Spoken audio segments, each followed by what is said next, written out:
Hello, hello. Welcome back. I think we're up and running. Let's double check and see what's going on.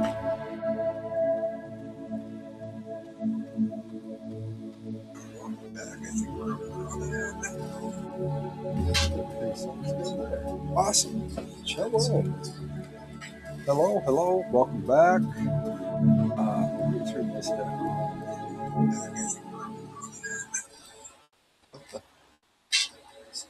Stop. Whatever the fuck that was playing. Hi, hello, welcome back. I am Kep. Hi, welcome to my little chat, and it is Thursday, August 6th, 2026. We've got a few more months left of this year, and it's beyond 27. The years just keep flying by and flying by. So, and every day seems like a new challenge of what the fuck is going on.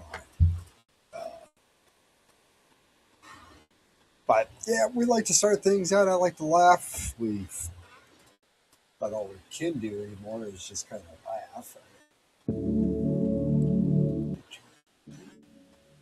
And we have great meme makers out there that tell a lot in just one picture.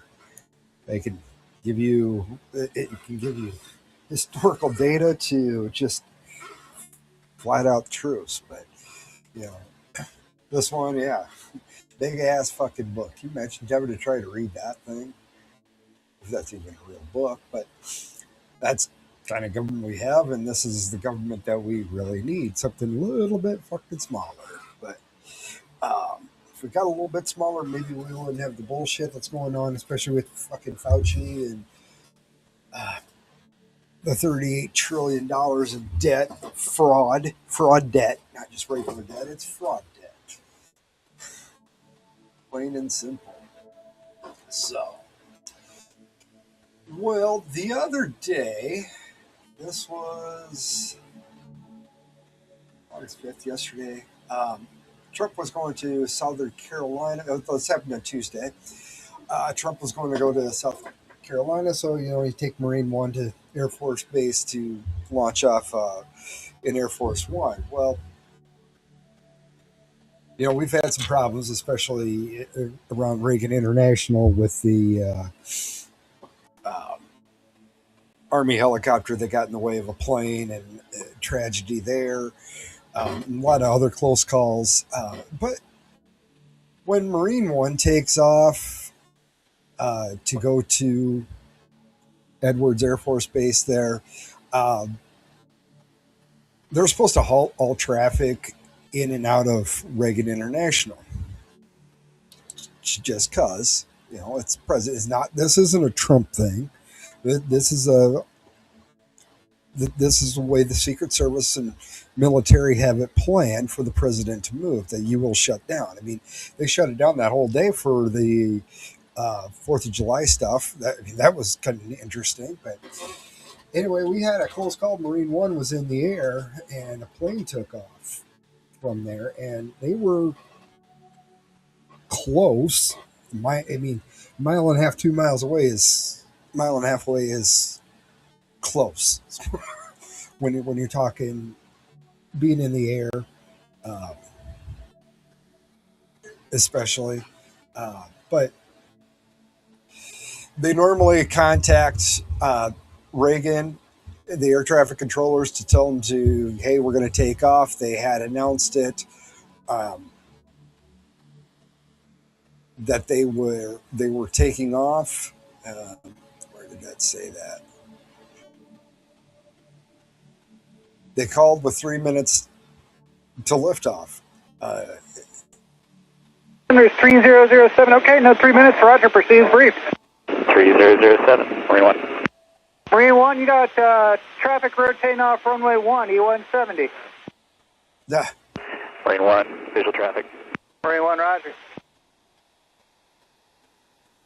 2181 for the switch. 2181, yeah, free stand approved. Have a good one. All right, we'll see you. National Tower from Marine One. We'll be doing a momentary delay. Marine One. So how close was this? How close?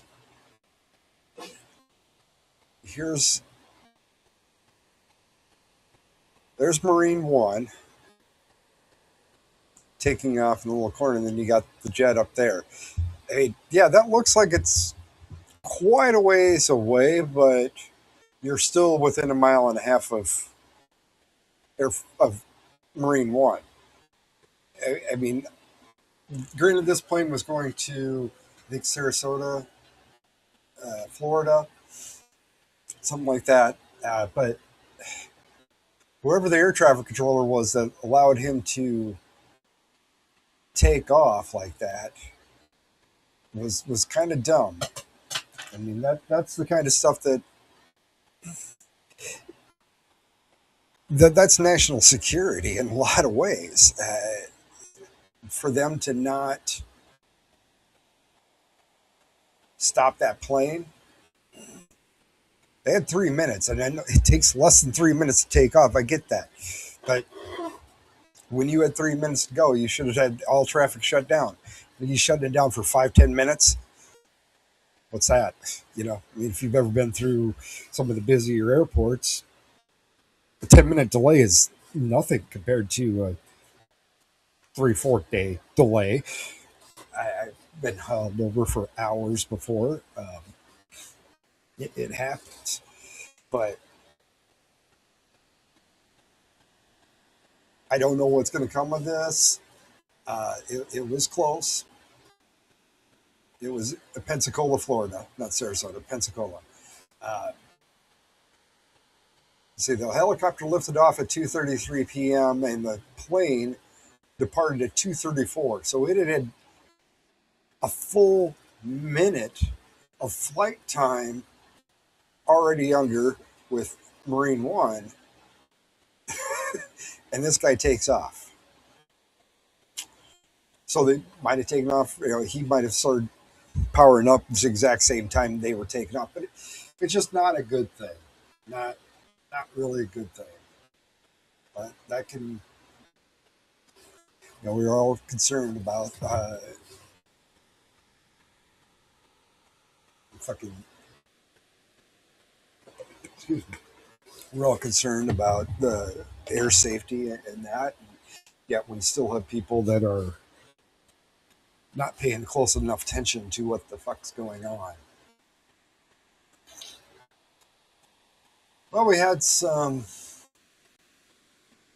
primaries around the country. I guess the biggest one going on is for the Michigan Senate. I think this is Elise Slotkin's spot, who was running for governor, I do believe, now. And the guy that won, Abdul El Sayed, on the Democrat side, is exactly what his name is. He is a Muslim. They are fully for the Islamification of the United States. But who is this guy? This guy is some type of health planner or something like that for the city of Detroit. But we get it. The names can match to terrorism. Do they? This guy thinks so. He's a top counter-terrorism expert. He's delivered a bombshell warning Wednesday during the Senate Judiciary Subcommittee hearing on the Muslim Brotherhood's network operating hidden in plain sight. Does this guy have links to terrorist organizations? And he's in the government. We know the government in a lot of positions, especially on the left, like to funnel money through things and get kickbacks or fund terrorism.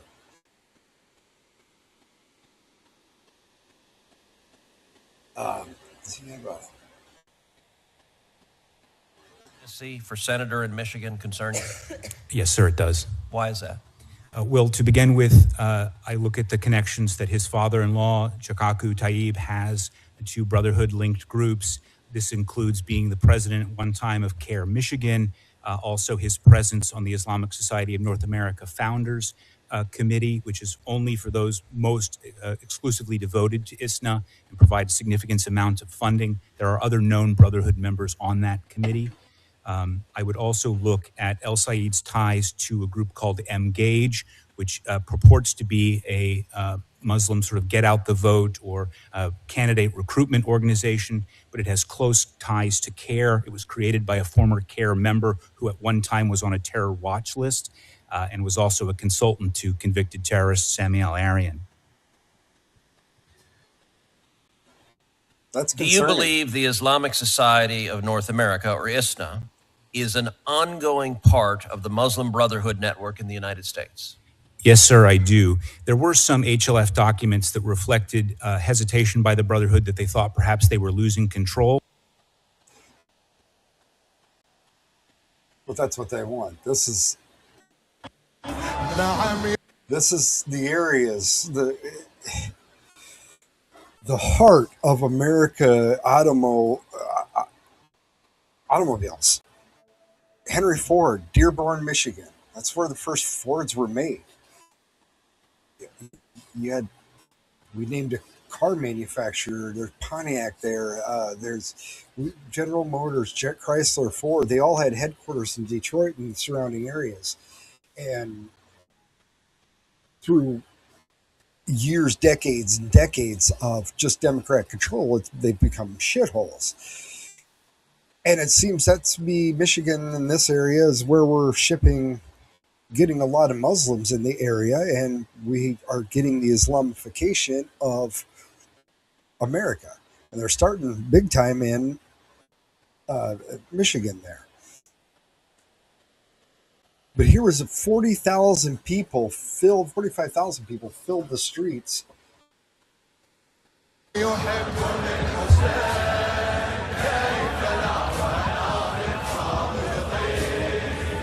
This is the stuff that they're going to want. I mean, that's nice. They're giving the cops. It's probably a Muslim cop anyway. So, yeah. Only 40% of Americans vote in local elections primary. It's just over 10%. 95% of Muslims vote. In Dearborn alone, 98% of them voted for Abdul El Said. And this is their goal, is to come in.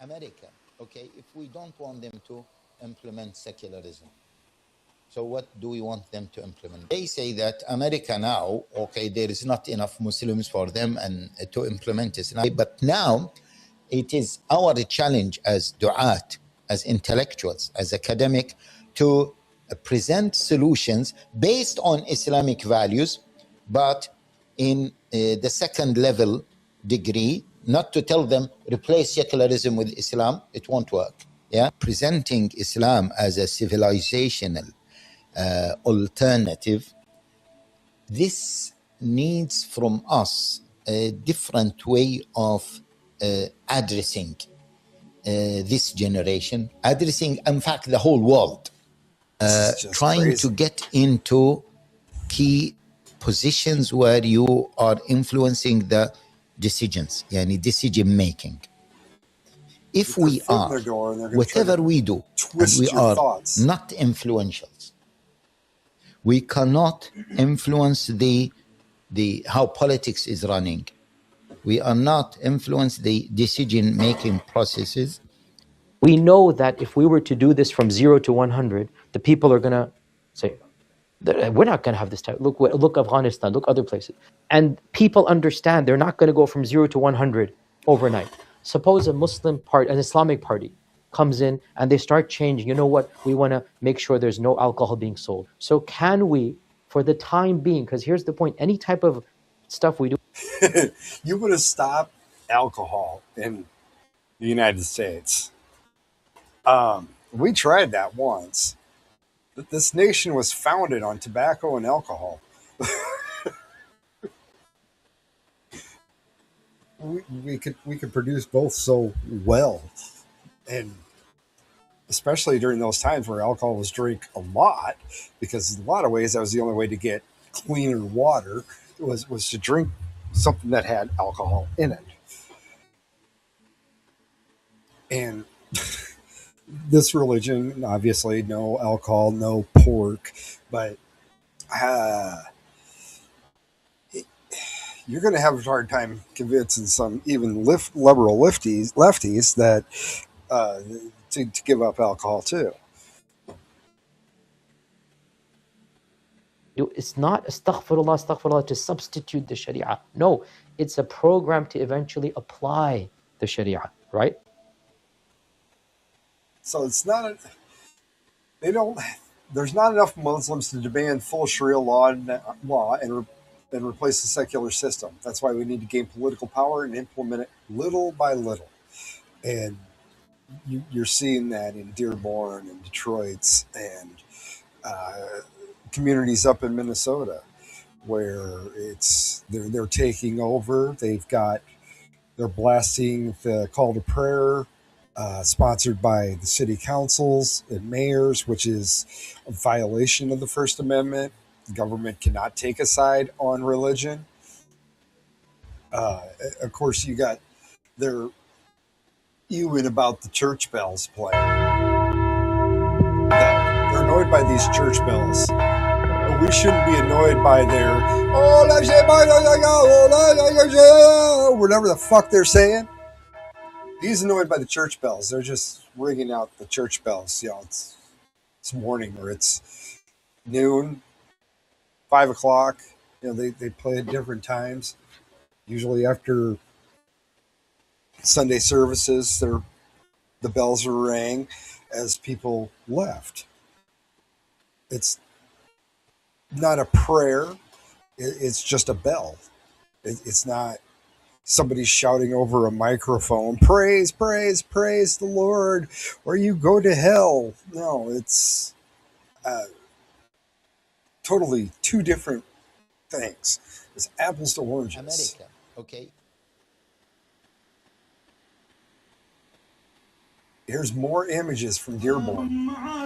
ولا يهمنا في Yeah, we can't listen to that دربكم shit. وحبكم Yeah. أساس المعتقد في خطاكم معكم ولا يهمنا انتهمنا في دمنا يا روح الجسد يا فخر. All coming to you in Dearborn. And of course, the women have to keep fully clothed. Why do they have to be fully clothed? Well, so the men don't lust after them and want to rape them. Okay. So why are the children covered? Are they too sexy for you too? Will that make you feel like you need to rape the kids too? So you got to cover their faces, the little girls? I mean, Muhammad had a 9-year-old bride. Oh, that's okay. That's okay. But that's the whole lefty thing too. Is they really want to get the pedophiles on the map of of being normal, and it's far from being fucking normal. That's way too far. Yeah, aloha snack bar. Ah, la, la, la, la, la, la. What's really funny too is so Cedar Rapids is home to one of the first mosques built in North America. Built in the late 1800s, early 1900s, there was a mosque built on the northwest side of Cedar Rapids, just off Ellis Boulevard. My grandma actually had a house next to there, so I grew up next to it. But at that time, it wasn't a mosque. People lived in the building, and then a whole bunch of Mexicans lived in that building. Then it sat vacant for a long time, and they were about to destroy it when the history found that it was one of the first mosques. Now, that's fine if you have a place of religion, but not one religion is going to take over the Constitution. The Constitution is wrote that the government has no say-so in religion. You are free to express your religious beliefs how you feel fit. They don't see it that way. They would rather they want to get rid of the Constitution so they can push their own.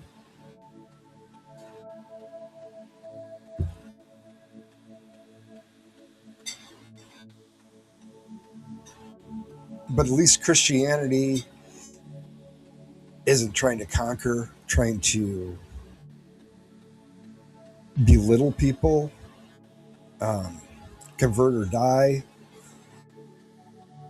The Constitution and Declaration were written with Christian values. The USA does not work with an Islamic religion. It doesn't work very well with an atheistic point of view either. It can, if you believe that nature is nature and we have rights given to us by nature. Nature's God, if you will. I mean, it's not that God per se as in a theist way, but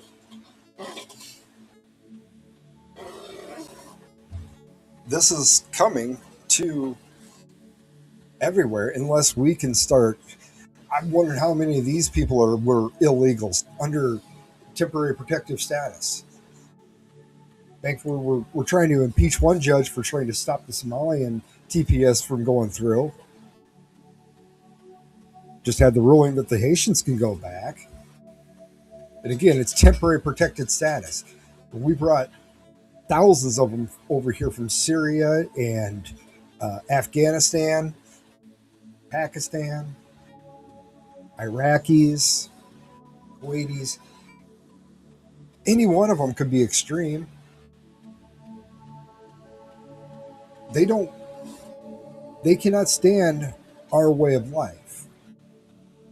It does kind of line up with the Democrat Party that only the people in power are going to have the money and the technology.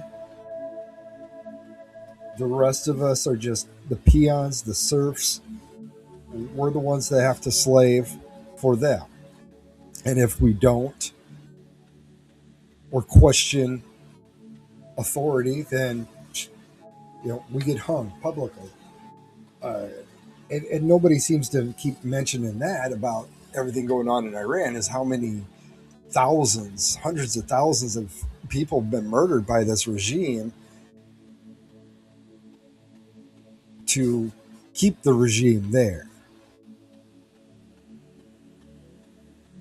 They're almost kind of like in a way, it's the Korean War.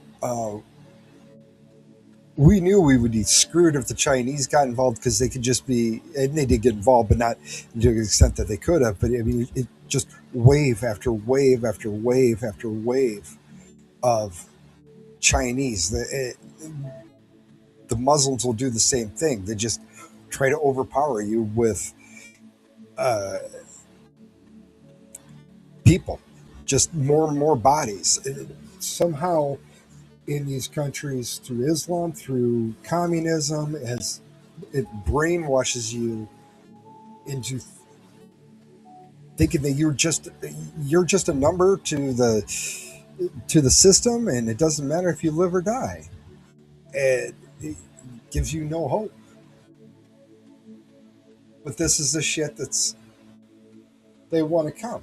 That here's in the middle of Dearborn, Michigan, where you're going to have people shouting "Death to America" in the background. In America.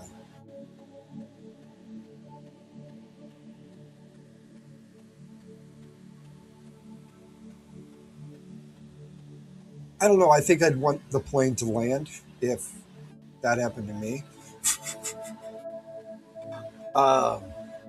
Let's carry on a little bit.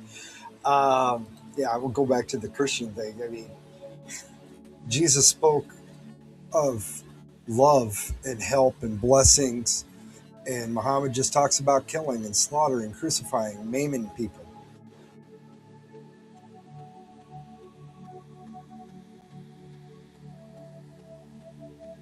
But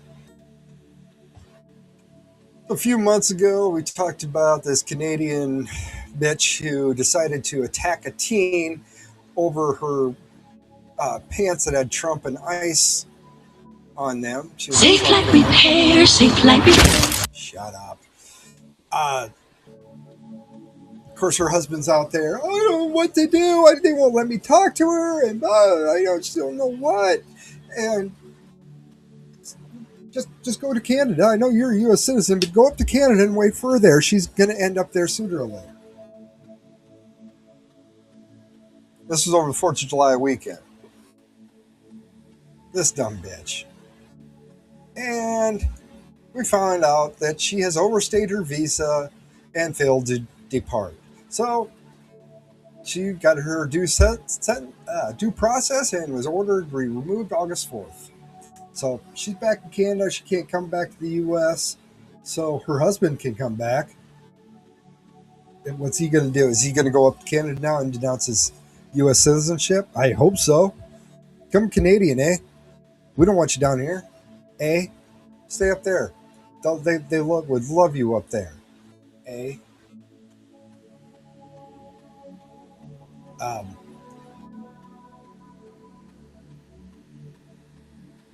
Arrested on assault and child endangerment charges, and she's gone. I mean, I'd much rather see them go than if there was any jail time involved. No, just get them the fuck out of the country. We've got this guy sitting in prison right now from the Des Moines School District that was the superintendent. And he was illegal and pulled the wool over a shit ton of people's eyes. And he's still sitting in jail for gun charges. Like, no, and after that, he's getting departed. Why the fuck don't we depart? Just deport him now. Why is he still in our country? Why? Just fucking deport his ass. We've already given him too much taxpayers' money, and now we're room and boarding him here for the next couple of years. No, bye. Get out of here. I don't care that they haven't served time here. Send them off to the jails in their home countries. Let their courts decide what they want to fucking do with them. Oh, they murdered an American? Bye. We're deporting your ass back to your country and telling your president or whatever that this is a murder. Do what you feel. If you want to execute him, go ahead. We just turn him over. Just get him the fuck out of our country. Nearly 70% of the ICE arrests are illegal aliens charged or convicted of a crime. You come to our country illegally, break our laws, we'll arrest you and deport you. The sooner the better. The sooner the better. I'll do that later. The Clay Travis, this shit is... We've got a big problem with normal thinking. I mean, this is... I really kind of wonder what Sigmund Freud would think about the mentality of today's lefties. I know you don't have the fever again in the regular season, but coming out of the break, one of the big news stories has been Sophie Cunningham and the protests for her and protests against her. And, you know, they had a national televised game today and Cheryl, you know, wore a shirt, and it's just a conversation. I'm wondering just, what do you think about it? Do you think that's good for the She league? wore a shirt that said, does it detract "Accept from the trans basketball? kids" or something like that. Is it just noise? I'm just wondering what your opinion is. I think, thank you for that question. I think just in terms of how I'm seeing it is, if I could answer with, like, for me, sports is about belonging. It's about inclusivity. It's about allowing everyone to be their authentic self. You know, I'm big on that just because I have been criticized for my height, for my ethnicity. I've been in those "you shouldn't belong here" many times. And for me, I don't want that space, especially Golden State, to ever feel like that. So I'm all about women, little girls deserving to play, and that includes trans women. So I'm all about inclusivity. That includes trans women. That means yes, go ahead and we'll play against guys pretending to be women. Clay Travis is putting up wants to put up $10 million and then some to get an expansion team into Nashville and have them, all of the players, be trans women, men dressing up as women to play.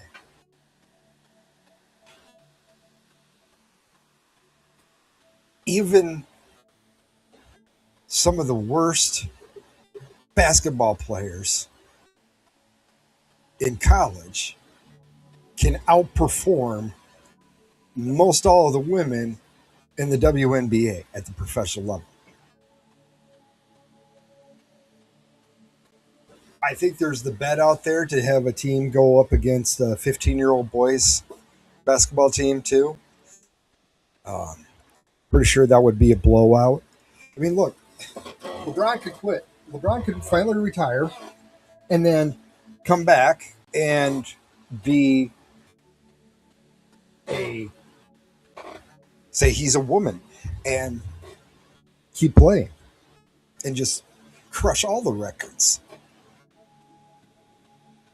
Well, how are we going to make the WNBA more interesting? Well, because you don't have a lot of viewership because, well, it's besides Caitlin Clark dumping threes from about half court all the time, you don't see slam dunks and driving in the paint and bashing in. And, well, you see that.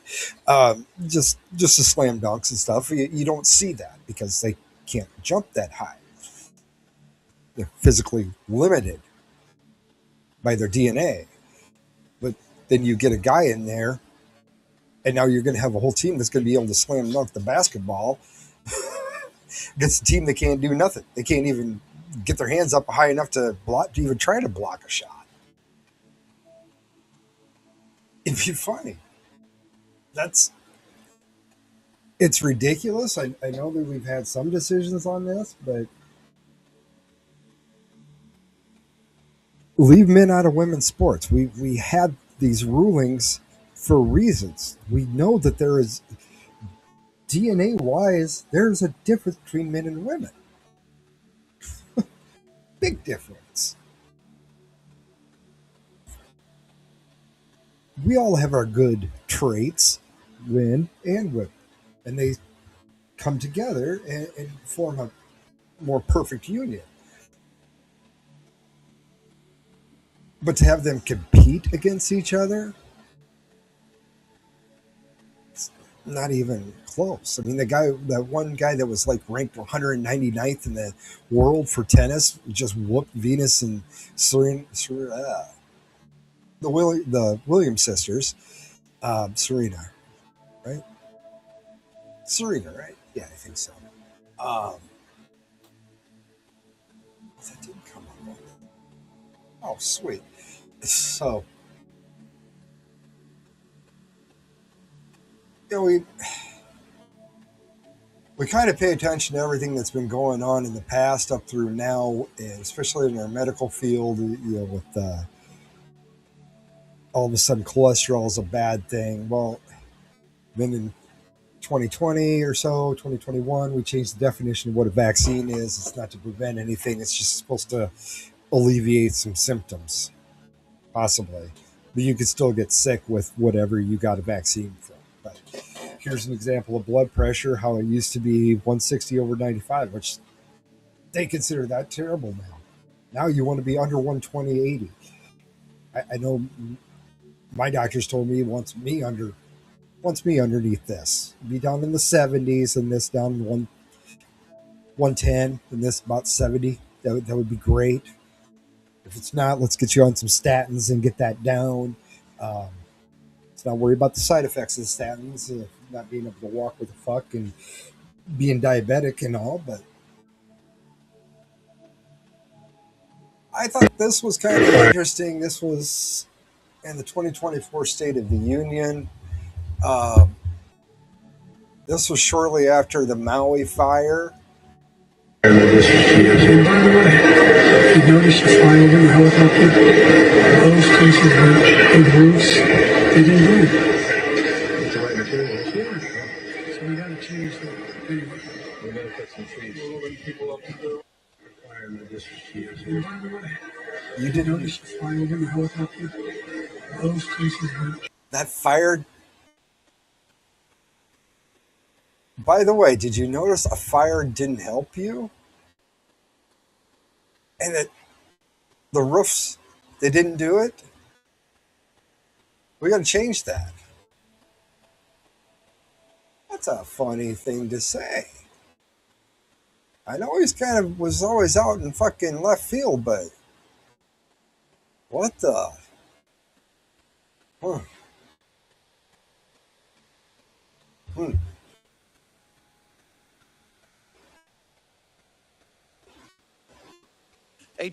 Eight days ago, Dr. Anthony Fauci sat before this committee in the witness chair under subpoena for conduct covered by the President Biden's full and unconditional pardon reaching back to 2014.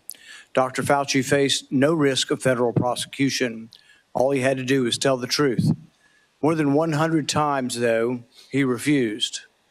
The chair ruled that Dr. Fauci's assertion of the Fifth Amendment privilege was unsupported in light of the pardon and the testimony he offered in his opening statement. The chair directed Anthony Fauci to answer. He refused again. That is what we are voting on today. 8 days ago, Dr. Anthony.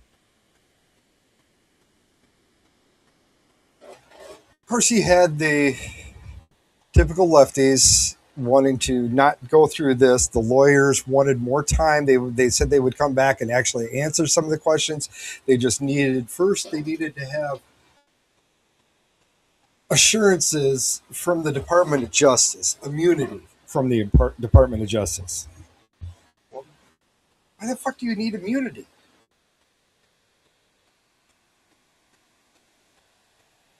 Why the fuck do you need immunity? It's right here. Your pardon,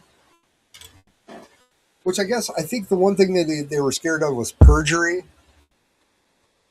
For any offenses in the United States which he may have committed or taken part in during the period of January 1st, 2014 through the date of this pardon arising from or in any manner related to his service as Director of National Institute Allergy and Infection Disease, as a member of the White House Coronavirus Task Force, or the White House COVID-19 Response Team, or as Chief Medical Advisor to the President. And that went through the 19th of January in 2024. Why do you don't need any more assurances that you're not going to get charged. You have the pardon. And unfortunately, yes, I do agree with Trump that it doesn't matter if it was signed by the fucking auto pen or not.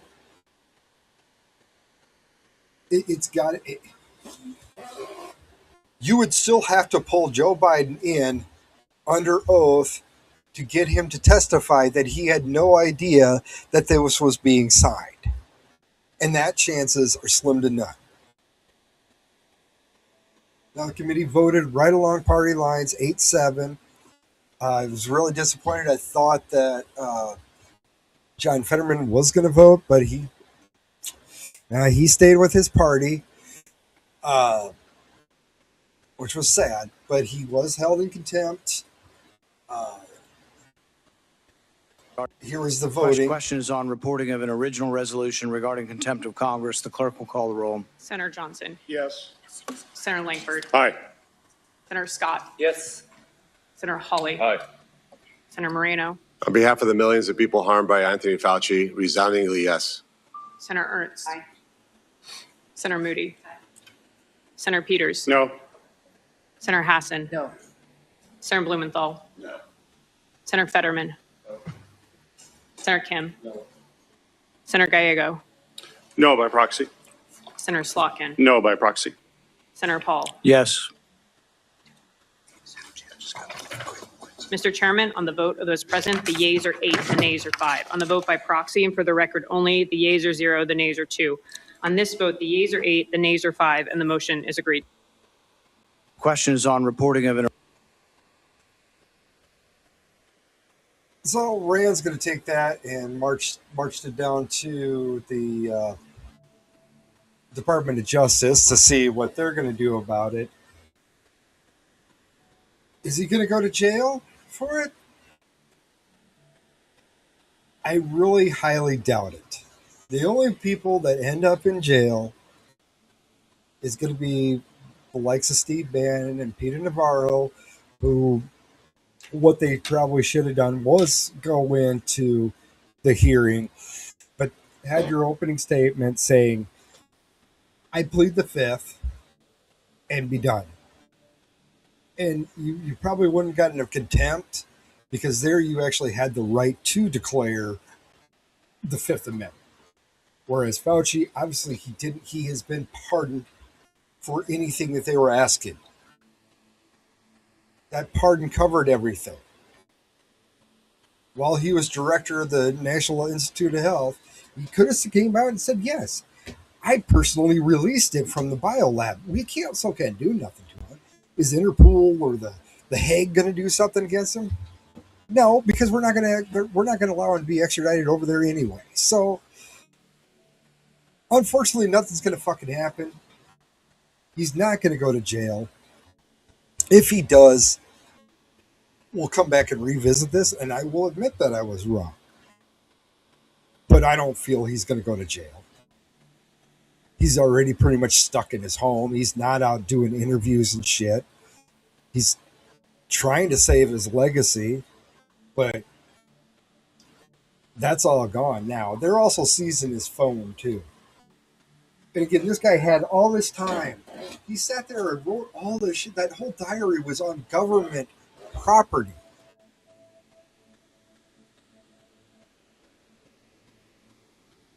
Never crossed his little fucking mind that somebody's going to get into this and read this shit at some point in time. Maybe he's hoping he'd kick the bucket by now and wouldn't have had to go through all this shit. That he could die knowing that his legacy was the best. But every day that drags on, he's looking more and more the fool and still won't fucking give up. What the fuck even happened? Why he went so unhinged on everything? 6 feet. Stay 6 feet away. Where's the data on that? I don't know. Just sounds good. 6 feet doesn't mean shit. Wear the masks. Wear 2 masks. Wear 3 masks. Wear the whole fucking box on your face. That'll block it. Again, it's viral. Again, the CDC contradicted themselves on that by pointing out that the smoke particles from Canada from the wildfires cannot be stopped by an N95 mask. Well, if those particles can't be stopped, fucking COVID sure as fuck, the flu sure as fuck, common cold's sure as fuck going to.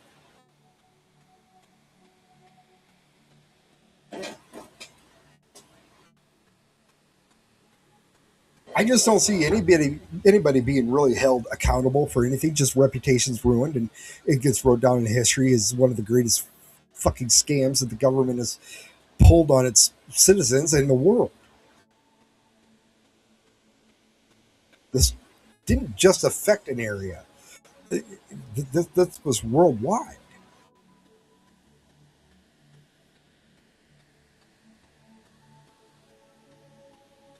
No. Who came up with the deadliest jab? Who had the deadliest jab? Fauci definitely did. Millions of people died, not from COVID, but from vaccine injuries. The vaccine has killed more people than COVID ever did. And that you can cross-check on the CDC's website, too. Another contradiction. If you look at flu statistics, they'll say that there was, 500,000 cases of the flu. Or 500,000 people died of the flu. Oh, really? And then you really get into it, and it's only 5,000 people died of the flu because we got to take out all the comorbidities. Well, you took out obesity out of COVID deaths. That was the majority of it. That was 80%. Most of these people died that had 2 to 3 comorbidities going on in their life. So cold will do that. It's no different than when you're on immune system suppressant medications like chemotherapy and that. When my mom was on it, we had to be careful. She can't get sick. She has no immune system. She's going to die. And if she did die, say it was pneumonia or something. When you get pneumonia when you're on chemotherapy and you die. You didn't die of pneumonia. You died of cancer. Simple, but yet we had doctors changing death certificates, like coroners, I should say doctors, the coroners, so they are doctors too, but the guy died he was drunk and in a motorcycle accident, but he tested positive for COVID, so he died of COVID. A woman down in New York went septic, and actually, no, that was around here. A woman goes septic here, her death got listed as COVID because she tested positive for COVID after her death.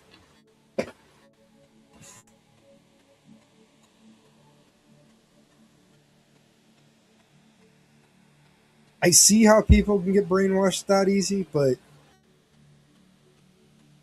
it's really sad at the same time. That Sean Strickland wants to say that MAG is a fucking cult. A cult doesn't have hive mind thinking like the liberals do. They've got that big tent that we've got everybody underneath of it. Conservatives tend to think more freely. And this,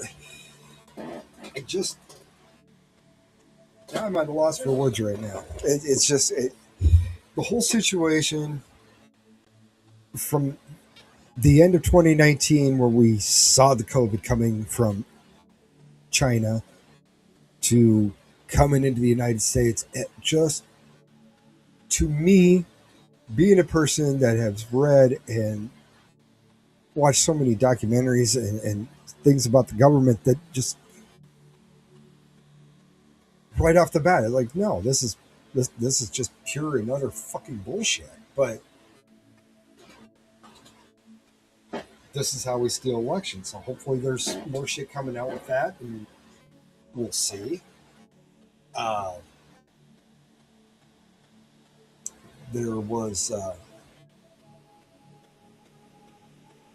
was something on here that I wanted to get into too, having to do with that. Which one was it?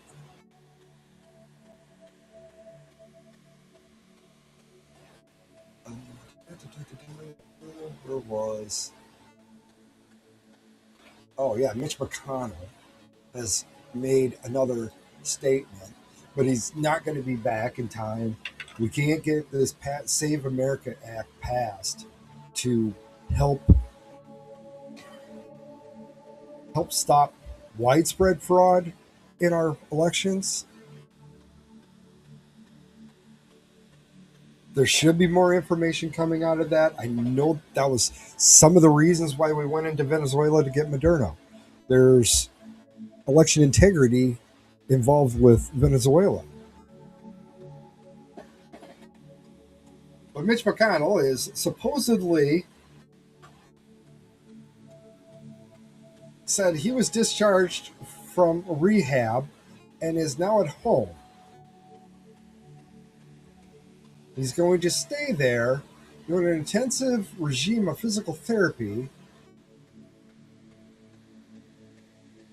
during the state work period. And I'll continue to engage with my staff and colleagues on important Senate business. Yeah, like getting your ass back there and voting for something that 85% of Americans want. Voter ID. 80% of Americans are okay with the Save America Act. Is it perfect? No. Will it solve all the problems? No, but it's going to solve a bunch. Luckily, the Supreme Court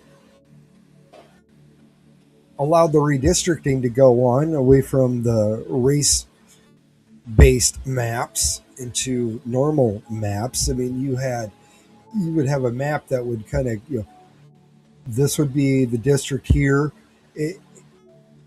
This wouldn't be part of the district, but this would be part of the district. It would like come around in the C shape or E shape, whatever, just to make sure you had this certain demographic covered versus just combining that all together into one seat. It was terrible. Racist as all be hell. It was something that was implemented by the Democrats, and of course they wanted to keep that in there. They want to use the race card as much as possible, especially when it comes to voting, and that's one of the reasons why a lot of them are against the Save America Act. Is they can't get IDs. How arrogant are these fucking politicians to think that the general public, including minorities, especially minorities, don't know how to operate technology? Did we not forget that we had Obama phones for a long time? That we gave out free phones that had internet on them? Did we forget about that? Yes, we did. So obviously, black people have no idea what a cell phone is or a computer is, or how to get to the DMV to get a driver's license to drive a car, or to go buy booze, or to go gamble, or to go buy a gun, or to go rent a car, or rent an apartment, go buy a house, to go into your New York City owned grocery stores. So I just, even so, the John Thune, the leader, he is a weak ass bitch. He needs to retire immediately, resign immediately. He's been terrible. I don't know, you people, I think it's South Dakota, you guys need to get rid of him somehow. If you can do that at the legislative level at your state house, repeal somebody like that, that would be great. He's not working for you. He's working for his special interests. I know that's one thing that I would, if I ran for Congress, one thing I hate the most about Congress is all the lobbying that's going on. It's not, they won't listen to the constituents because we don't give them enough money. Even if they say, oh, we got this, it's just been a mom and pop type, just grassroots organization of $5 here, $10 there, and it's, get down to it, they get in and then they fall prey to the lobbyists. And now they start voting according to what's going to get them reelected. Because as soon as you're elected, as soon as you're sworn in, the next day you go back to campaigning again, especially if you're in a U.S. representative. So those 436 members, they're constantly running for office. They're constantly in a race. And to win, you obviously need lots of money. Lots and lots of money. And you're not going to get millions upon millions of dollars from people just giving you $5 to $10. Because you don't have millions of people that you're representing.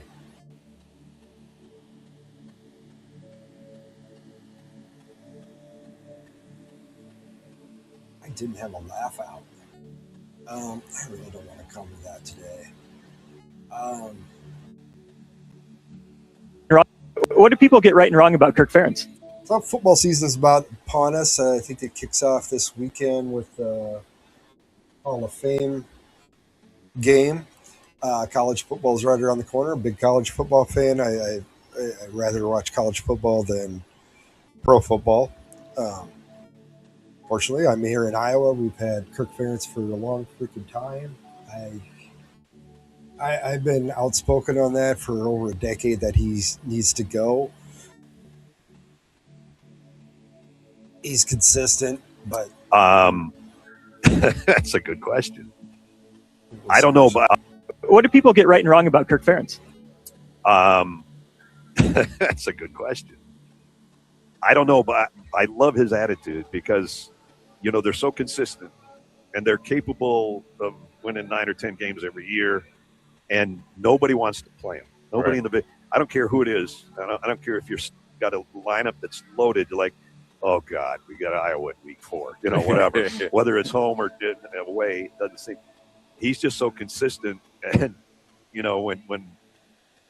No, he's not that consistent. I mean, we're consistent again. I don't know. I really think he needs to go. That's my two cents on Kirk Ferentz. The reason why I feel we're mediocre, we're just good enough to beat the good teams and almost lose to the bad teams. And that's what really frustrates Iowa fans. And it's the play calling. Burke has never trusted offensive coordinators. Never. It wasn't so much that Brian Ferentz fucked up so bad. It was because he was running the plays that Dad would only allow him to run. We've had a couple of offensive coordinators come in that were, forget the one guy's name, but he had a spread offense. And we never incorporated that. He's sat great people that end up transferring out or quitting altogether. But my 2 cents, I think he needs to go. I think he's aged out of this, especially in the NIL. And the NIL's it's hard to attract people to Iowa. I don't know why, but it just is. Pretty decent area down there. For the most part, it is a sanctuary city in Iowa, unfortunately. But it's a pretty decent school for that matter. So I will talk it up. My dad graduated from there. My son is going there. So I've been an Iowa fan my whole life. Been many football games. Not so much in the last 20 years, but yeah. So again, if we had a government this small, we probably wouldn't have had the Anthony Fauci's of the world, of the United States. We wouldn't have the CDC and us contributing to the WHO and all this other good stuff. We wouldn't have a $38 trillion debt. In comparison, when the Constitution was wrote, this is the federal government, this is the state government. Now it's opposite. This is the federal government, this is the state government. And that's not how the Constitution was wrote. But that's how the liberals have, and the Republicans have fucked us out. I mean, we got to take blame both of them. We've been under the same system for 113 years of the Federal Reserve. Both of them contributed to the raping and plundering of America, the American citizens. We have to have the movement to take this back. MAGA, we think, is that movement. Is it going to continue on after Trump? I don't know. Because now we've got a lot of the big wigs that like to poke their nose into it, that weren't involved with it to start off with, and they will corporize it, more or less, make it a corporation, and run it into the fucking ground. Same thing happened in the Tea Party. Tea Party was great till Mark Levin got his fucking hands in on it, and everybody just kind of fucking lost it after that. And those were all rhinos to start off with that were not intending to take the country back in the direction that we wanted it to go. It wasn't going to address the frauds and the stealing of taxpayers' money. It was still going to be the same old, same old. We need to have mass deregulations of some parts of our government, and we need to ramp up other parts. One part that does need to be ramped up is the USDA, the food inspectors. We need to have more inspectors out there at every plant. We don't have inspectors in every plant anymore. That makes a difference. Your USDA prime cut approved meat, the guy was in there 2 years ago and made sure you guys were all up to par on everything going on there, and you get that label. used to be you had USDA officials in every plant, 2 or 3 of them. They were just assigned there. So, but schedule might change a little bit here. I've got a job coming up that I might not be working. I might be working until 7 o'clock or so some nights. So until I get a schedule, we'll continue on still with the Saturday at 7. I'll see you then. Tuesdays, Thursdays, Saturdays, 7 o'clock. If I do have to change these times, it'll just probably be an hour later. If anything, do it 8 o'clock to 9 o'clock or 8 to 10, whatever. And we'll just kind of go from there. So we'll just kind of play it by ear, keep in touch. I'll keep it posted on X and maybe on Rumble and that, and let you know. So, but other than that, I hope you guys all have a great Friday tomorrow. It's finally Friday. Finally. Anyway,